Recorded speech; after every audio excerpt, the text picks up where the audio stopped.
J'ai l'immense bonheur de croiser aujourd'hui Costa Gavras. Il me faudrait un quart d'heure complet pour présenter l'intégralité de votre travail, mais je vais me permettre quand même d'énumérer, d'égrener les grands moments de votre carrière, puisqu'on parle d'un prénom et pas n'importe lequel, on parle d'Oscar, et c'est pas votre voisin de palier, c'est aussi une statue aux États-Unis en fait, et vous avez eu la chance, et j'allais dire, vous avez eu la chance d'en avoir deux en fait, pour pas faire de jaloux. Voilà, donc voilà, vous avez été donc distingué par l'Oscar du meilleur film en langues étrangères en 1970 pour un chef-d'œuvre qui s'appelait Z en fait. Vous avez été également, vous avez eu une Palme d'Or en 1982, vous avez eu un Oscar du meilleur scénario adapté pour Missing précisément, en passant par l'Ours d'Or en 1990 pour Music Box. Et je pourrais, la liste est longue, encore un petit dernier, un César du meilleur scénario original ou adaptation en 2003 pour Amen. De la même façon, honoré d'un César d'honneur pour les Césars, le 50e anniversaire, donc c'est pas anodin. C'est le meilleur prix à mon avis, qui n'est pas un prix, c'est un honneur que m'a fait la profession du cinéma. Puis c'est les professionnels du cinéma qui décident. Et c'est très émouvant. Costa Gavras, soyez le bienvenu à la radio du cinéma. Merci. Président de la Cinémathèque française. Merci. Et donc évidemment, votre implication est totale dans le milieu du cinéma, mais pas que, parce que vous avez un engagement aussi sociétal. Et la politique est un univers à part entière dans vos films. Du premier au dernier, il y a toujours une volonté très marquée de votre part à faire passer des messages importants. Et ces messages, en fait, vous avez l'art et la poésie pour les faire passer. Merci. Mais je pense que la politique n'est pas seulement dans mes films, je pense qu'il y a la politique dans tous les films. Et les films les plus idiots rendent idiots. Et si, c'est ça, c'est politique ça aussi, je pense. Et j'ai eu la possibilité et la liberté en France de faire les films que j'avais envie de faire. Voilà, grâce à l'organisation du cinéma français et aux spectateurs. J'ai oublié de préciser, vous êtes d'origine grecque évidemment. Je suis d'origine grecque. Mais vous êtes à Paris et en France depuis très longtemps. Très jeune, depuis mes 19 ans, etc. J'ai fait des études ici, le cinéma, et j'ai pu travailler avec beaucoup de grands metteurs en scène français, ce qui m'a fait apprendre le cinéma et de réfléchir avec le cinéma. Parce que finalement, le cinéma, tout en étant l'image de la société, c'est en même temps une vision sur la société. C'est aussi en même temps un spectacle. Parce que je pense que le cinéma, c'est avant tout un spectacle, et après un spectacle avec les faits de la société, des vraies histoires ou des histoires inventées. Moi, j'ai eu la chance de trouver des histoires qui m'ont intéressé, qui étaient des vraies histoires, qui m'obligeaient à une responsabilité extraordinaire, c'est-à-dire ne pas tricher avec les vraies histoires, les vrais personnages et les vraies situations pour faire du bon cinéma, mais les prendre, les utiliser dans leur vérité, et faire du cinéma avec ça. C'était la difficulté, mais finalement, j'ai pu réussir, je ne sais pas comment, souvent, de faire des films que les spectateurs ont envie de voir. Mais pas pour donner des messages, comme vous avez dit, mais pour dire ce que je pense, moi, personnellement. Et si ça vous intéresse, vous m'écoutez. Un peu comme dans un dîner avec des amis, où quelqu'un raconte une histoire. Vous donnez à réfléchir. Vous avez une vision, la plupart du temps, qui est très poétique, très pondérée. Néanmoins, le message est tout le temps présent. Et ça, en fait, c'est un axe de réflexion collectif. Et je pense que c'est la signature de votre propre cinéma. Vous êtes spectateur, donc je vous respecte, si vous le pensez comme ça. Mais ma pensée à moi, c'est de raconter mon histoire. Et vous en faites ce que vous voulez, après. Voilà. Et je la raconte avec les moyens cinématographiques et aussi la philosophie du cinéma que j'ai appris dans ce pays. Parce que ce pays, la France, a une façon de faire du cinéma, de réfléchir sur le cinéma tout à fait différente des Américains, par exemple, ou des autres pays. Voilà. Et je crois même que d'une certaine manière, avec la nouvelle vague, et avant la nouvelle vague, et après, ils donnent le ton. Et les cinémas du monde la voient avec beaucoup de respect. À quel moment, dans votre tête, et à quel âge, ou aux environs de quel âge, vous avez décidé que le cinéma, ça allait devenir votre vie définitivement ? Moi, j'ai commencé à faire des études à la Sorbonne pour la littérature. Je voulais écrire des histoires. Et puis, j'ai découvert un jour à la Cinémathèque française, précisément, qui est à l'époque, c'est une toute petite cinémathèque à la rue d'Ulm à Paris, qu'on pouvait faire au cinéma des films, des tragédies. La première chose que j'ai vue, c'est un film d'Eric von Stroheim qui s'appelait Les Rapaces, une tragédie totale. Je me dis, on peut faire... Il n'y a pas que les films de western et d'action que j'avais vus dans mon pays avant qu'on peut faire au cinéma, on peut faire autre chose. Alors, j'ai cherché, j'ai vu qu'il y avait une grande école du cinéma qui s'appelait l'IDEC, Institut des hautes cinématographiques. Et j'ai vu le directeur, il dit, je veux entrer, qu'est-ce qu'il faut faire?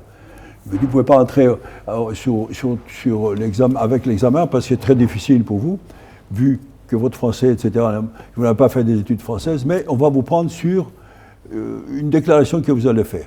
Voilà. c'est fini comme ça. Et quand j'ai fini le cinéma, le même directeur m'a envoyé un film pour être stagiaire. D'accord. Des grands premiers assistants qui est devenu grand metteur en scène par la suite, Claude Pinoteau. Et Claude Pinoteau, à la fin du tournage, m'a dit « Tu veux être mon deuxième assistant ». Et c'est parti comme ça. Et j'ai eu la chance de travailler avec des grands metteurs en scène et d'apprendre le cinéma auprès des grands metteurs en scène. Donc finalement, c'est M. Pinoteau qui vous a ouvert grand la Absolument. voie. M. Pinoteau est extraordinaire. Ah, C'était la porte. Beaucoup. Il m'a ouvert la porte pour un travail. C'est fabuleux. Et plus tard, Yves Montand et Simone Signoret, qui m'ont aussi aidé pour faire mon premier film, qui était aussi notre porte. Alors, on parle d'un film qui s'appelle Le Dernier Souffle. C'est ça.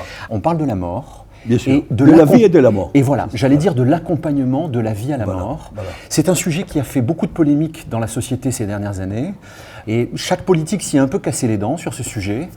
Et vous avez eu à un moment donné, en fait, cette réflexion.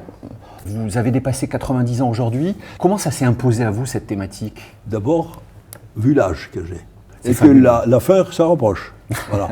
Et c'est vrai qu'on refuse. Non, je ne refuse pas du tout. Il faut donc réfléchir sur cela aussi. Et j'ai trouvé ce livre qui a été écrit par Régis Debray et le docteur Claude Grange. Le film est adapté. D'un roman. Hein. Et ce qui m'a intéressé, c'est des vraies histoires que le docteur Grange raconte. Des vraies histoires avec une minutie, avec une justesse formidable. Oui, c'est ça. Et je me suis dit, voilà, on peut peut-être parler de ça. Parler de la fin de la vie et de la fin des vies. Oui. Mais parler surtout de ceux qui restent.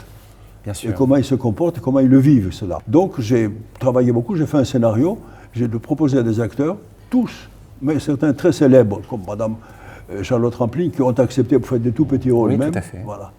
Et voilà, on a fait le film avec des grandes difficultés sur le plan financier, parce que le sujet fait peur à tout le monde. Bien sûr. Et qui disent non, personne n'ira le voir. On l'a fait quand même. On rappelle quand même que votre épouse est productrice. Absolument. Je crois qu'elle vous accompagne depuis très longtemps. Elle s'est battue à fond pour pouvoir le faire et elle a réussi. Alors, au casting, en fait, dans les rôles principaux, donc, le fameux médecin en question est incarné par Cadmerade, qui rend la réplique vraiment à Denis Podalides. Et vraiment, on a une réciprocité. On est au sommet de leur art, vraiment, à chacun. Et du coup, il y a une vraie complicité, on va dire, dans cette situation qui est quand même une situation assez préoccupante intellectuellement. On parle d'un philosophe et on parle d'un chirurgien, d'un médecin en fait qui est dans un service particulier qui sont les soins palliatifs.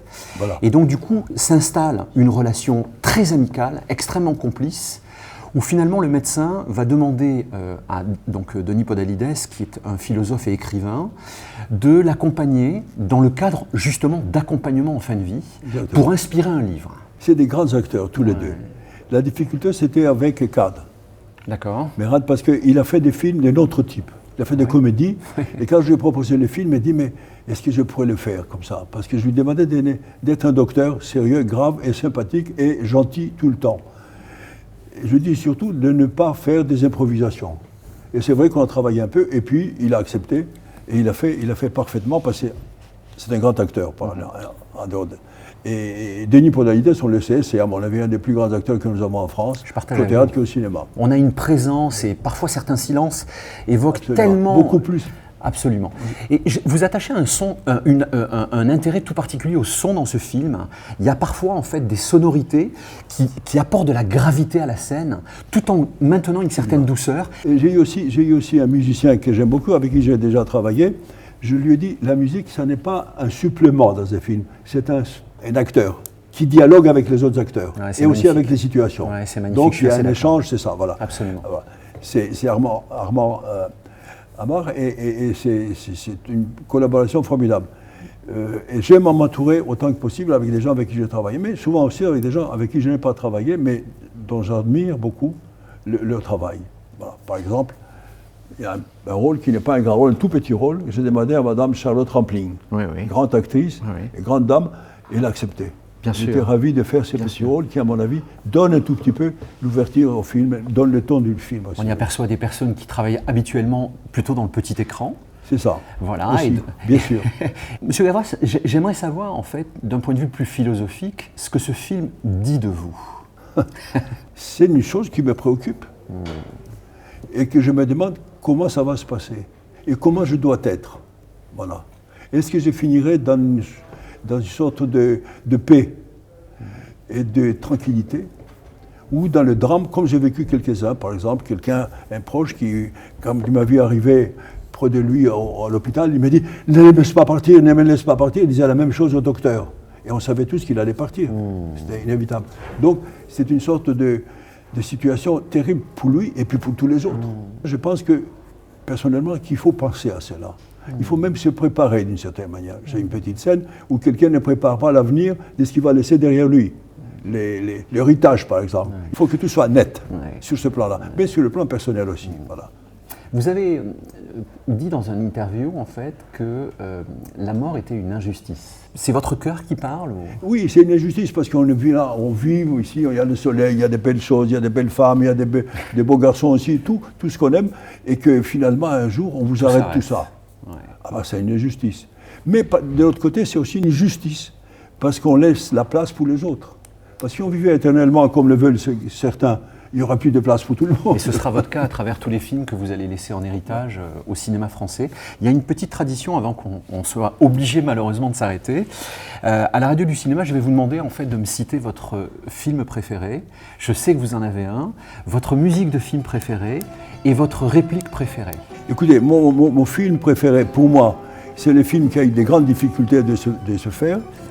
C'est Z, bien sûr. Vous êtes le seul maître à bord avec votre conscience. Et après Dieu. Et c'est tout à fait par hasard, bien sûr, que vous vous trouviez sur les lieux de l'assassinat.